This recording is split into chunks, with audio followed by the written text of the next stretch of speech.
Hi everyone, I'm Erin Sahan. I lead the work at Doughnut Economics Action Lab on bringing Doughnut Economics into the world of business. And this is part two of a two-part training on the Doughnut Design for Business tool, which is essentially a methodology and a guide for practitioners of Doughnut Economics to run workshops with businesses.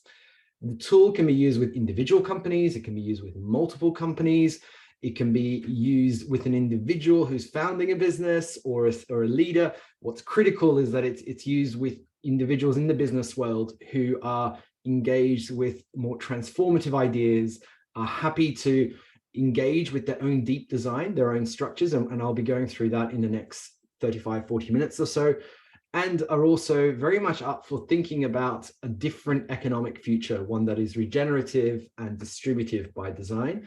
Now, those terms and those concepts were introduced in part one of this training session on the 6th of July. The video for that has been posted. So if you missed it, you're very welcome to watch it again on YouTube, and we'll be providing the link to that separately also. I'm going to begin by sharing my screen and essentially taking a little bit of a tour of what the resources are on the DEAL website. So everything that you are about to see comes from the public website, the public DEAL platform. So I won't be using any materials that you don't already have access to. The most important place where a lot of this is stored is the business and enterprise thematic page that I'm going into here. And this page contains a whole host of key information. Firstly, it gives us a bit of an introduction to what's available, including two versions of the tool that is focused on business. You can also get them here. We've got the core tool, which is what I'll be going through today in this presentation, going through the second half of that. And then there's a taster tool, which is a shortened version of the core tool. The same concepts, but the activities have been shortened and clipped to fit roughly 1 to 2 hour workshop, whereas the core tool is 4 to 5 hour workshop to run through it. We've also got two separate tools as well here. We've got one for policymakers. We've got a lot of questions about, well, if we're re-envisioning the deep design of business to be regenerative and distributive for businesses, well, what can policymakers do? And this is our beginning of an answer and a hope to catalyze and inspire some ideas for policy level innovation in transforming businesses and an economy.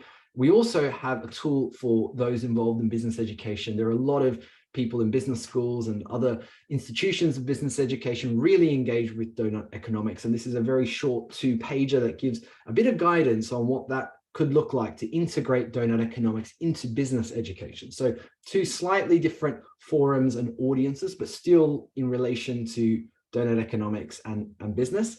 But today's session is going to be focused on the core tool.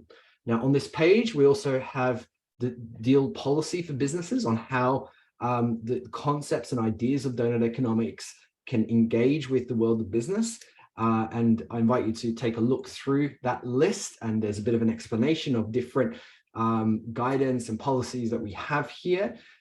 We also have a paper that goes through the background reading and the background concepts. It was co-authored with Kate Rayworth and our key partners at the Center for Economic Transformation in Amsterdam, who helped us run the pilots, the main pilots for the tool that we've created. And there's a little bit more information here about why, for instance, we focus on this as a model to transform the deep design of business and not necessarily as a quantification framework for individual companies, with a bit more information more broadly as well. So I invite you to take a look at that page that you can find through themes and business and enterprise. Now, I'll go back up to the top and jump straight into the core tool, which is here. And it's quite a few hyperlinks in here, but a really important one is this one that's being bolded.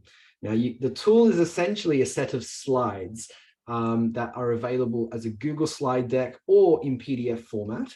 And they take you through step by step how to run a workshop, and it includes all of the content and the materials for running that workshop in those slides. So if I click through here, it takes me into the Doughnut Design for Business core tool. It was originally launched in November. We had a very small update in February of this year, 2023. And it's essentially a full guide. There's a lot of slides in here. Not all the slides are necessary for presenting to the participants. So it's a bit of a combination of slides that guide the workshop facilitator and slides they would use to run the workshop. I'm going to go through a bit of a sense of what it looks like in a second, but firstly to this overview slide. Now, what this gives us is are the steps, the parts that are within this workshop. The first two parts were part of the earlier training webinar that we did on the 6th of July. That's available to watch on YouTube. And those are essentially around identifying the key impacts and the dependencies of a business using the donut model, and then really pushing participants in the workshop to identify the most ambitious, most bold, most transformative ideas possible for belonging to an economy that will be regenerative and distributive in the future. So that there are several steps in there. It's quite a challenging process because it's very hard often to get businesses to think beyond what's immediately feasible and what's already on their radar. But there's a methodology in there to try different activities to try to interrogate that process, try to inspire and catalyze some ideas that would otherwise not be put on the table. And I invite you to take a look at some of those activities in the video to understand a bit more how that works. Now, this session today is going to be focusing on parts 3 and 4, so the second half of this workshop. And the starting point is going to be, well, you've now generated regenerative, distributive ambitions, ideas, which could be a strategy, which could be a change in the business model, which could be investments, which could be changes in practices, which could be things that you would stop doing and start doing within the business. So big, challenging, audacious, important ideas and ambitions. You've put them on the table, and now we're going to use that to stress test the design of the business. So to what extent does the business enable or hold back ideas like this? What is it about the deep design of the business in the way that it relates to ambitious ideas that are regenerative and distributive?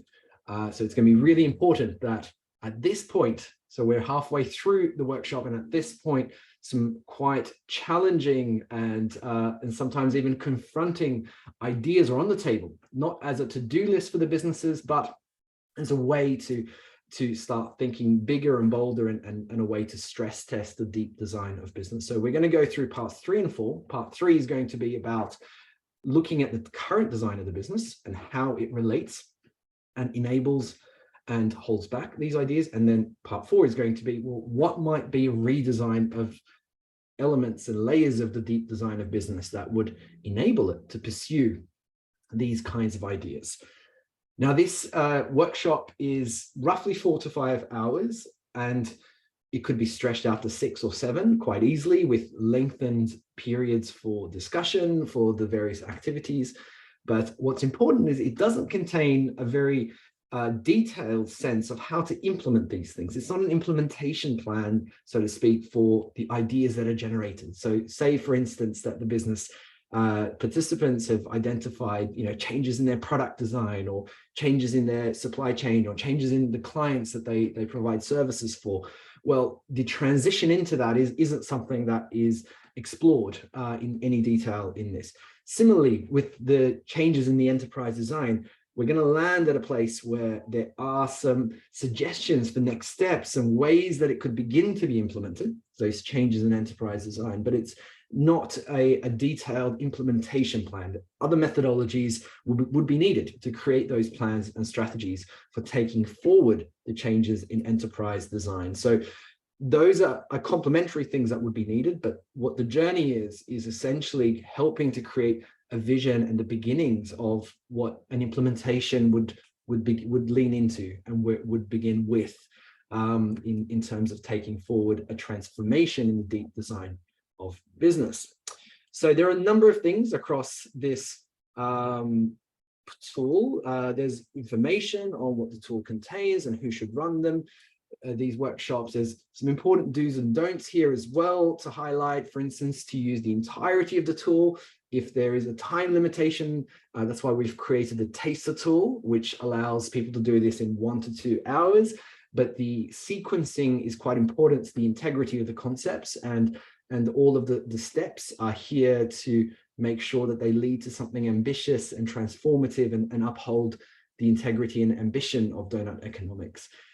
So a lot of that's in there, and I hope it makes sense. I'm now going to jump to the final bit of this, because in the annexes, there are some really important things to also keep note of. For instance, there are links directly to the canvases and the printouts and the Miro. So these will allow you to run the workshop in person by using the PDF. So if you click here, you will go to a folder that contains the PDFs to print out to run the activity in person. If you click here on the Miro board link, you will go to a Miro board where you can duplicate the Miro board and you can run it yourself online through Miro. And those resources are all there for you for all of the 5 canvases for the different activities across this workshop. We then also have a bit more information on how to prepare and run the workshop. And I'll just quickly flick through these in presentation mode. So here is a list of the insights that we've gathered that's sitting there in the annex section of this. And of course, this isn't to present to the participants. This is there to guide the facilitator in preparing for the workshop. It, for instance, has got elements on what are some of the key skills you would need. It's important here to note you don't need to be an expert in corporate governance or financial structures for mission-led businesses or any of those things. You would need to have an awareness of some alternatives in enterprise design of, look, there are some interesting innovations happening in the area of steward ownership or social enterprise, or hybrids emerging and employee ownership and cooperative structures, etc., just to sort of be aware of some of those alternatives. But your role isn't there to provide technical advice. It's there to ask these questions and hold a space for the participants themselves to engage with these questions. Also, it's really important who the participants are. This is not for any business leader really to be in the room. It's important that they have a level of curiosity and engagement around how the design of business can evolve. This isn't a fixed quantity. That what we have inherited from the 20th century doesn't have to be what we move forward with in this century to solve our current challenges. That everything can be on the table, the way we govern business, the way ownership structures work, the way financial models work. Having that sort of openness is critical, as well as a sense of agency over the design of the business. If it's a bunch of very junior people who feel they actually have no voice and they've got no place to take some of these ideas, it might be very challenging for them. If they have a channel, if they have a model where they can come into the business to engage, of course it would be helpful. But it's important to consider the extent to which they have agency to take forward some of these bigger ideas about the future design of the business. And then we've got some very specific insights on running these workshops with different kinds of businesses. So for instance, startups here, for instance, we note the importance of the financial considerations, access to finance. They might be in the middle of negotiating with investors and looking at term sheets with equity investors, if that's the model that they're going with. So it's quite important to be mindful of that, and that might affect the way that the workshop is framed, for instance, or introduced. Similarly, for large companies, there'll be some specific considerations around, well, bringing in not just high-level C-suite people, but also individuals who face some of the frustrations of day-to-day blockers within the operations of the business, so that they want to pursue ambitious sustainability strategies, for instance, but there's something in the design of the business, the way that investments are unlocked or held back, that frustrates them or impacts their ability to do it. With family businesses, for instance, it might be really important to acknowledge the importance of the values or the long-term legacy of the family or their philanthropic ambitions, and figure out, well, how do we bring that in to enable family owners to transition in ownership into one that's going to be more regenerative and distributive. for businesses that already consider themselves to be ethical. Often, for instance, there is the context of the benevolent founder, which is an individual who might actually hold all the reins and the control of the business. And so many of the ethical and sustainability decisions will depend on that individual holding power and holding a leadership role. And how do you recognize that, but also bring in reinforcement through structural changes of design of business? Those are some of the insights that have been helpful to run this. So I'm not reading through all of it, just highlighting a few key insights. We've got a few more here on how to run an in-person workshop as well as online workshops. And I won't read through those instructions, but those are helpful, hopefully, to you all.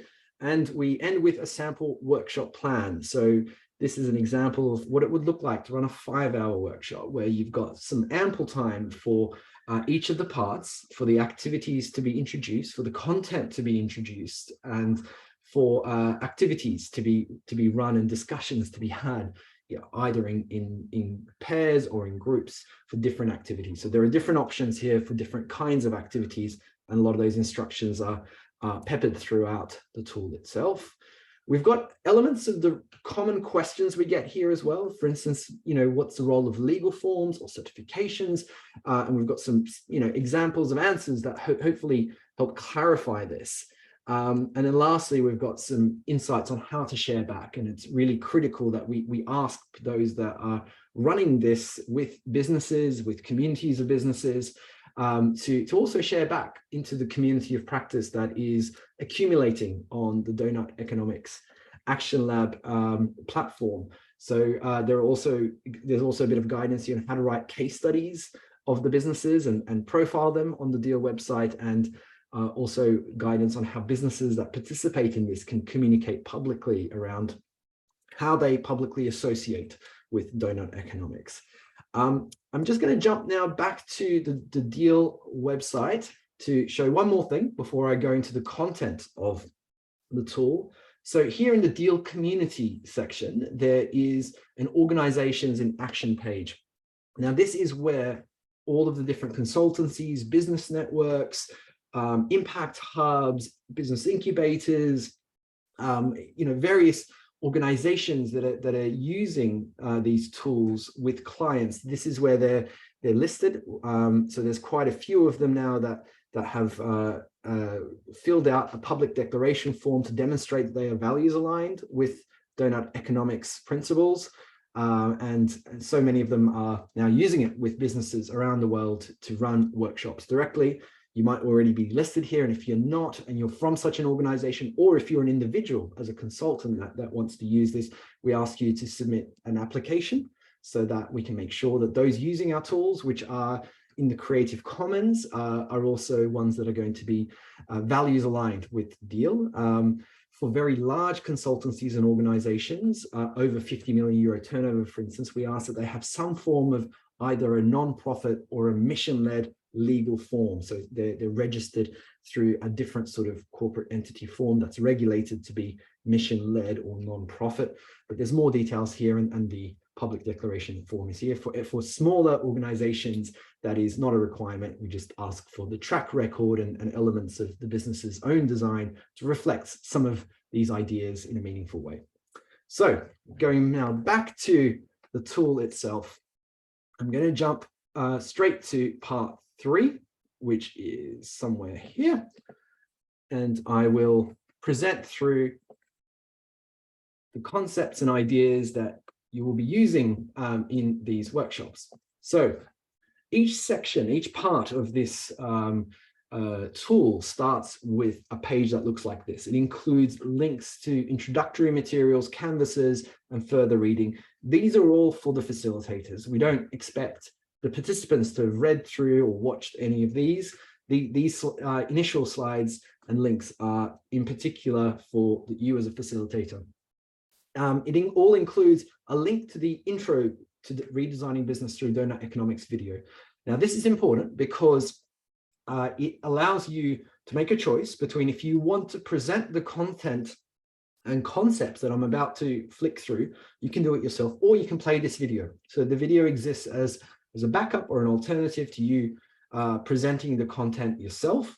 or you can watch the video to get hints and tips on how to present and some of the language suggestions on how to frame some of these ideas. So hopefully that's helpful as a way to either prepare you to present the content, or as a way to use and have the content presented to the participants in the workshop. There's also a link throughout to a paper that I mentioned earlier that includes a lot of the background and the case studies and the explanations of the concepts.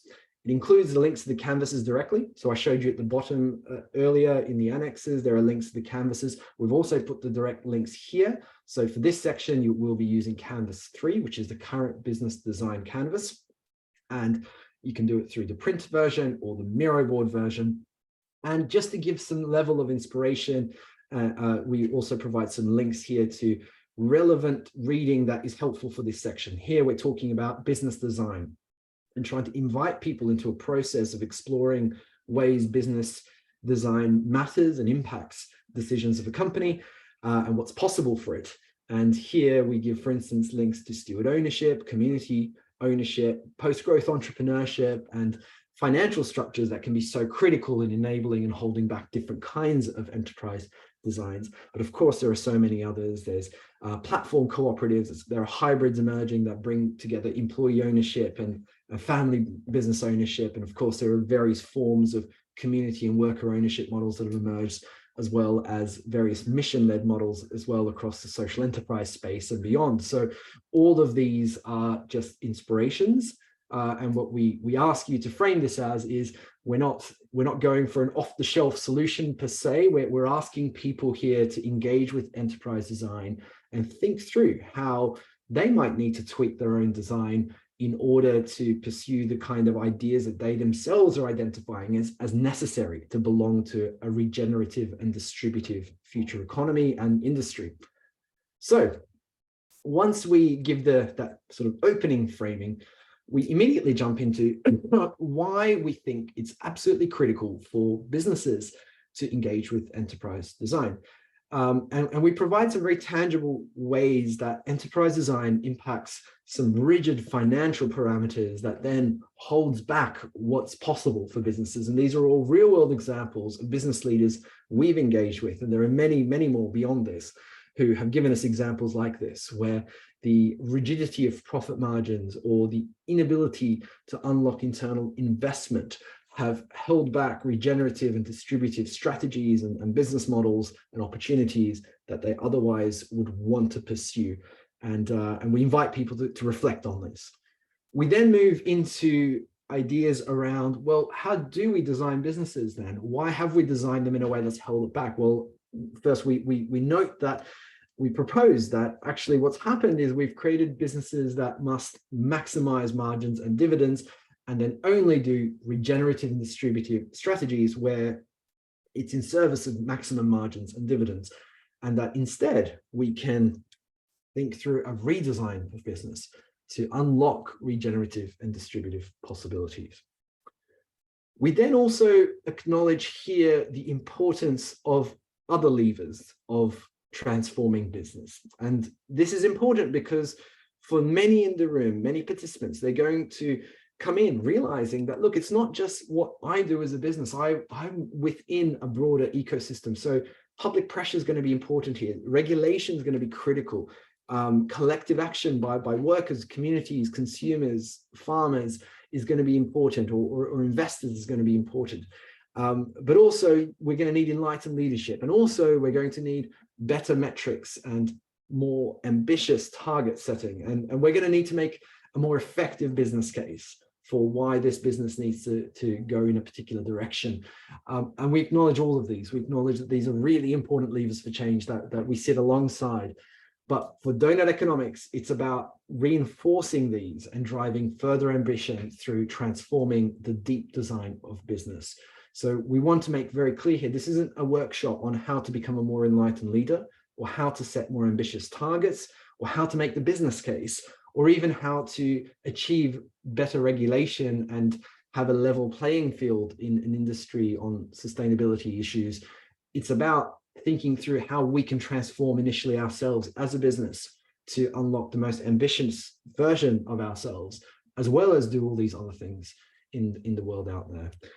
So that's an important thing, I think, to sit with and to allow people to reflect on, that we're going to focus here on enterprise design, but we're not disregarding all of the other critical levers of change that are out there. Then we move towards we move towards asking ourselves two critical questions that have defined enterprise design. The former being, how much value can we extract through this enterprise that has embedded itself into particularly 20th century corporate structures that we would describe as degenerative and divisive in their dynamics? And how do we move towards the regenerative and distributive dynamics that can come about through businesses geared towards asking themselves, how many benefits can we generate through this enterprise? To explore this, we use a framework that was pioneered by the author and theorist Marjorie Kelly that looks at purpose, networks, governance, ownership, and finance of a business.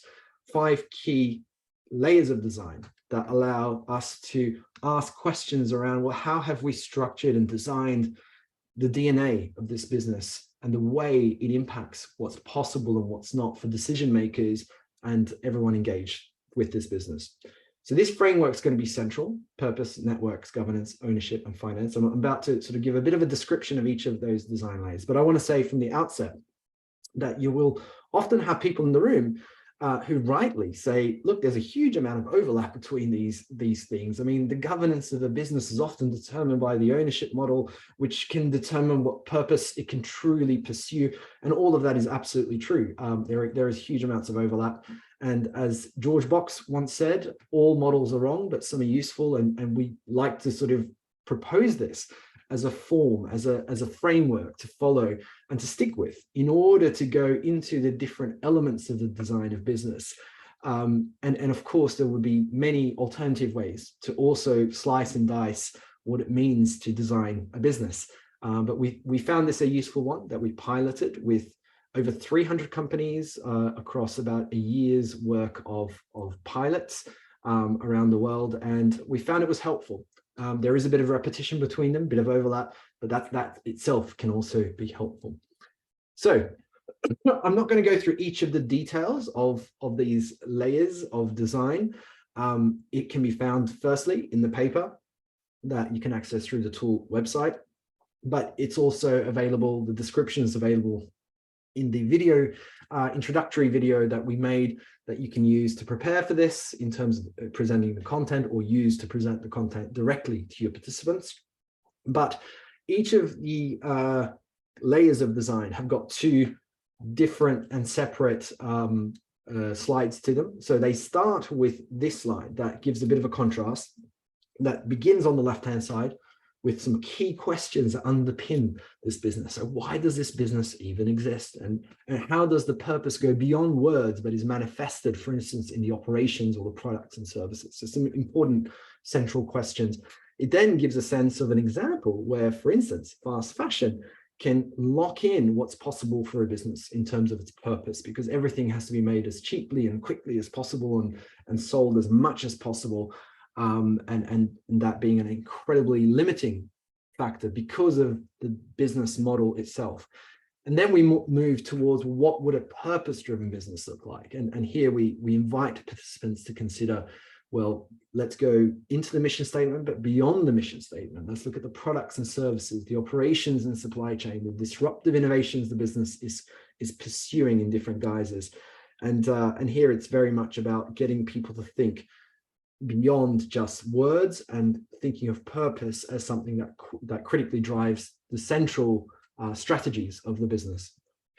And then slide 2 goes into an example, and the new content on slide 2 is what's on the right hand side. So the other bit has been grayed out, and here an example comes from a bit of an alternative to fast fashion, Manos del Uruguay, which is a business based out of Uruguay, been around since the late 60s, and is co-owned by 12 different women's artisan producer networks. So co-owned by the workers that create the products that are sold around the world in multiple markets, often in very high-end markets, because they produce high-quality products as well. And the importance of that as a way to lock in a purpose. Then we move to networks, similar starting point. On the left, critical questions. And here it's going to be about what are the relationships that the business has with different stakeholders, with customers, suppliers, staff, governments, etc. And what are the kind of connections they'll need, and what are the kind of relationships they'll need to leave behind. And here, the extractive relationships that are the degenerative and divisive ones, we identify are particularly around those commodified relationships with suppliers or with other commercial partners, but as well as the tax avoidance partnership or tax avoidance relationship with government, or the kind of relationship with the rest of the industry, which is trying to create a bit of a race to the bottom in terms of having regressive lobbying. So those extractive relationships are on the left-hand side that we want to move away from, and on the right-hand side are the collaborative partnerships, more long-term, committed and impact-focused. And here it's examples like fair trade or fair tax, or progressive alliances that are lobbying and advocating for progressive action by governments on all sorts of ecological and social issues like human rights or climate change. And circular networks joining are the collaborative networks where businesses are working together to address some of these challenges. So those relationships are the second bit. The third bit, and in that second bit, we also have an example, and here the example is one from a supply chain collaboration and approach, where the German importer El Puente is in very deep long-term partnerships with its suppliers, partly driven by and connected to the fact that they are co-owners of the business and co-governors of the business. That on their board, there are representatives of its supply chain that sit to make sure that the perspectives of the suppliers and the supply chain are integrated wholeheartedly into that business. Next, we move to governance. And I'm sure already you're beginning to see some overlaps between these layers. That's deliberate, and that's throughout. But governance is now going very much headstrong into asking questions around power, decision-making, who's represented, who's not, whose interests are driving decisions in the business. And there's probably no better place to look than the board itself. So the board does feature fairly prominently across the governance pillar of this. Who is on the board? Who's not on the board? Who should be on the board, for instance, as a way of going beyond just governance serving finance, but also goes into some of the rules and the culture of the company, as well as the metrics of success, how people are compensated or rewarded, and as well as how transparent the business is overall with the general public and key stakeholders. The good side here, the regenerative and distributive side, is asking questions around all of these issues and management incentives and metrics, transparency in the board, and then gives an example of a multi-stakeholder model that has emerged. In this example from Wales, a company that has got different custodians on its board for different stakeholders, and that future guardianship model that they've implemented into their governance structure. And none of these examples, by the way, are examples of donut companies or anything like that. We don't know what a donut company looks like, but we think there's something interesting and innovative in this aspect of the business, in the way they've designed their governance and their board, not necessarily every aspect of the business or their products and services. But of course, there are many other examples here of governance. I mean, not long ago, Faith in Nature put nature on the board by assigning a board seat to Lawyers for Nature. Companies like Tony's Chocolonely have put their purpose of slave-free chocolate into their governance by giving specific guardianship shares to those that have additional rights to hold the business focused on its purpose. So these governance arrangements are really broad. Companies like Cafe Direct or Ecosia have got golden shares that they've provided to organizations that will make sure that the governance stays in the hands and is steered by organizations that focus on the purpose. But really, there's a lot of innovation emerging here, and we sort of want to present it in that way. Next, we move to ownership. Absolutely critical. Who owns the business? What are their interests and expectations? And to what extent can the owners change or undermine the business itself, the purpose of the business? And left-hand side, those extractive ownership models that can so often pull businesses towards being degenerative and divisive, very dominant models. It doesn't mean that every company that has venture capital behind it or is listed on the stock exchange or has got private equity behind it is doing anything particularly bad. but those ownership models we found in our work are not helpful or conducive to the regenerative and distributive ideas and strategies that we believe businesses often want to and need to move towards. And those regenerative and distributive models are often steward ownership or cooperatives or employee ownership or community ownership, and a whole host of hybrids that are emerging in this space. And just to repeat here, this is not about getting an off-the-shelf model and saying we are, to apply this workshop, you have to transform your ownership into one of this list. This is not an exhaustive list. It's a list for inspiration, and it's an invitation for participants to design what their ownership could and should be, not necessarily for them to take something off the shelf that's been designed. These are very helpful examples, but not necessarily prescriptions to individual businesses. The example here we provide is of a business, Patagonia, that many of you would have heard of. And the reason we provide that example is many in the room probably would have heard of it, and it was a recent change in ownership that made the news. But also there's an interesting innovation happening there where shares have been divided between different kinds of stakeholders and given different kinds of rights, where there are some shares with voting rights, some shares with dividend rights, and how that plays a critical role in enabling the business to be focused on its purpose. Next, we move to finance, and of course this is absolutely pivotal. And as we go deeper and deeper, it is a little bit designed to get to the heart of the matter. Like, we started with purpose and why the business exists, and then saw how it manifests in the networks, those relationships the business has, and walked into the governance or decision-making of the business, walked behind the scenes into, well, what's in the ownership model of the business? Who owns the business?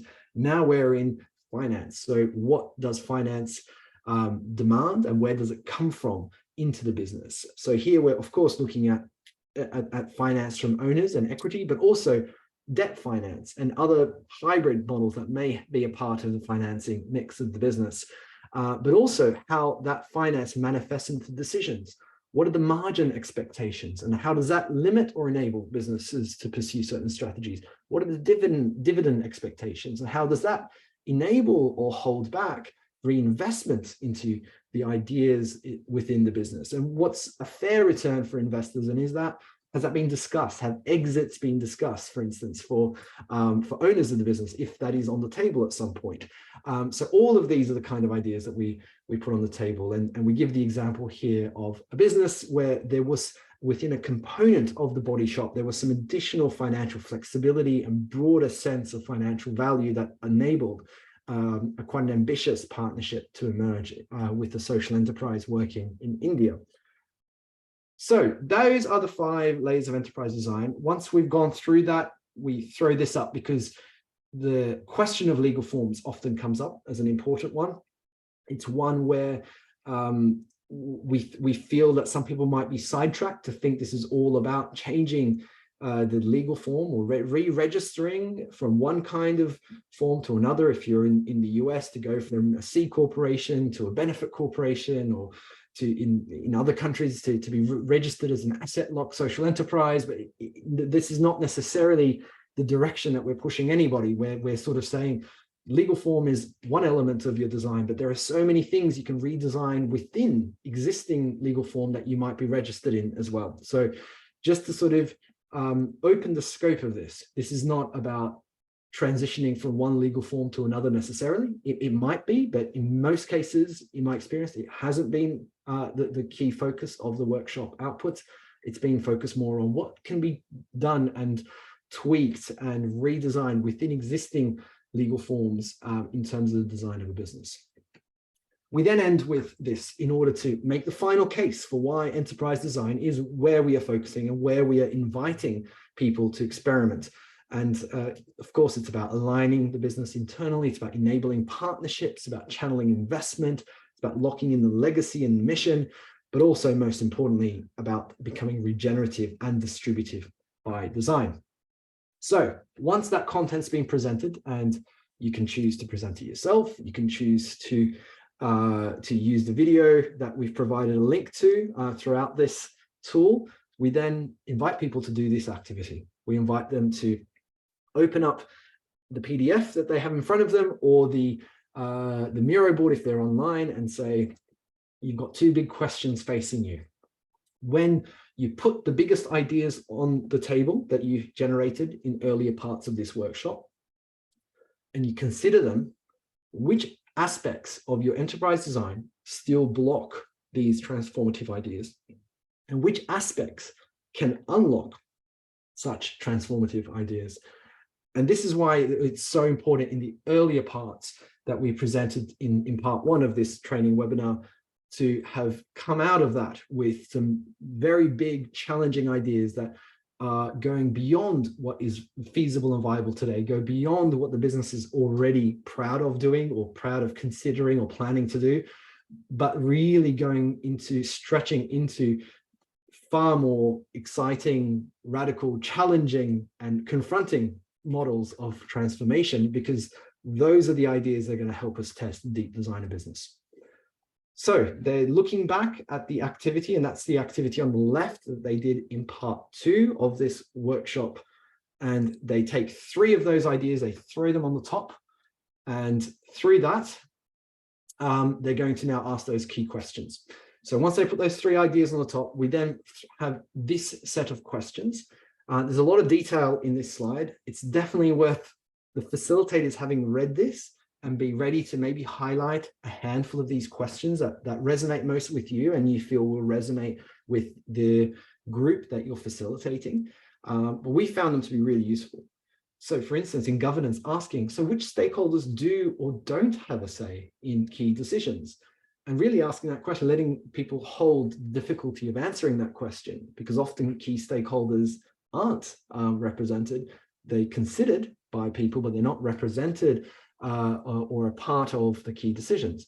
Or in ownership, asking, for how long are the owners committed to the business, and how does this impact your planning? So there might be, an implied exit by owners, or a selling off of the business by owners in 7, 8, 10 years, particularly if you're in private equity or venture capital in terms of the ownership mix, and putting that on the table and thinking, well, actually, how is that going to affect us, and how do we then plan around that?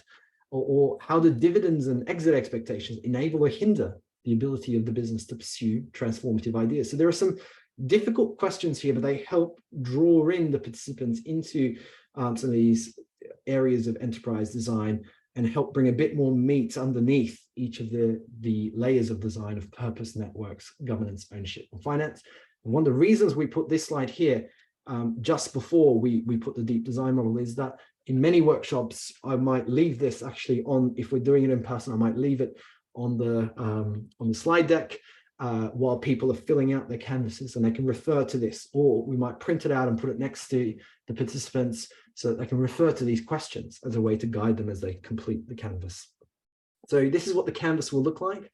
Blue sticky notes on the right for regenerative and distributive, for the ways that the design already helps them pursue regenerative and distributive ideas.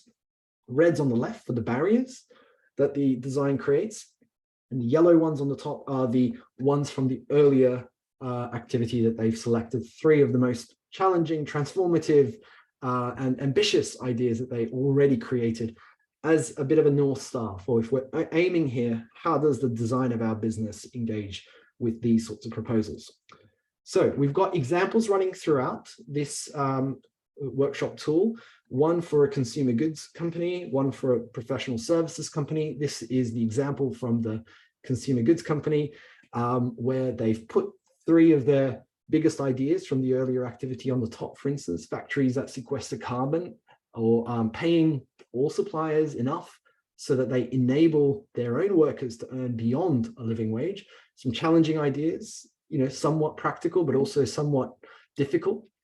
And for them, they assess, well, how does the design of their business relate? So, for instance, on the left-hand side, they might say, hey, we've got high margin and dividend goals that really limit what's possible.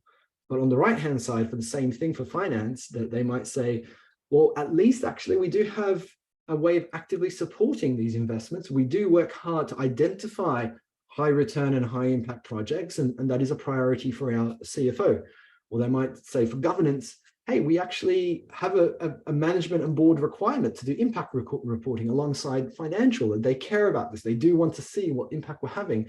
Whereas on the left, they might say at the same time, well, only investors are represented on the board. There's no voice of impacted stakeholders to say anything about the importance of some of those social ecological impacts and the way that trade-offs might need to be navigated. So those are the kinds of things that we expect would emerge. Similarly for the professional services company.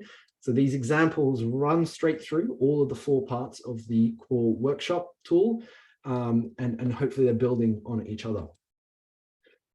And then we ask them to just do a quick summary at the bottom of each, because they're going to take this through now to the final activity. So having looked at those sort of 4 things they identified on the left-hand side that are holding back and acting as blockers, they might say, okay, I'm going to summarize this as number 1, who's not on the board. Number 2, very short-term supplier contracts that we have in our networks. Number 3, we've got very rigid margin requirements. And then in terms of the main enablers, we might say, look, we do have a clear purpose, number 1. Number 2, do impact reporting. Number 3, we actually already have some employee voice in the ownership. And those are sort of 3 of each. And it's really important to emphasize here that, you know, they are identifying not just what's holding them back, but what's already working in the enterprise design.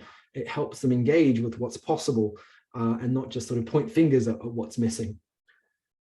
Similarly for the professional services one, and then we move to the final part, and that final part has got no content to present. It again starts with this introductory slide with key links mostly for the facilitators to engage with, but we jump straight into the activity here, and here the activity is to propose some changes based on all of the thinking and analysis that's been created already in the last sort of 4 hours or so of the workshop. Identify how these proposed changes would help them pursue their ambitions, and begin to think through how they might implement it. And you'll notice at the top, there are 3 things that they're bringing into this activity. They're bringing in those 3 transformative ideas that they identified. See that from that left-hand canvas from part 2, where they've identified a whole bunch of ideas. They're bringing those same 3 across. So if you're doing it on Miro, you can drag across the post-its. If you're doing it in person, you can actually pick up the post-its and stick them onto transformative ideas, part of this canvas. Similarly, they're bringing over those 2 summary bits from the previous canvas. The enablers in the current business design, those 3 blue ones at the bottom that we just talked through, they're bringing those over, and they're bringing over the blockers as well to inform their analysis on this.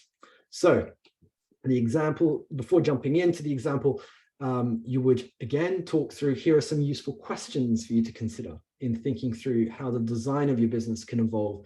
And again, I won't go through each of these, but there are some difficult but hopefully useful questions here. Now, if some of those questions don't resonate, they don't have to be forced, but we find that these are helpful for people to think about. For instance, asking directly, well, who should be on your board? Why shouldn't certain impacted stakeholders have some kind of voice or representation? They might have a good answer for this, but it's worth putting it on table and dwelling on it.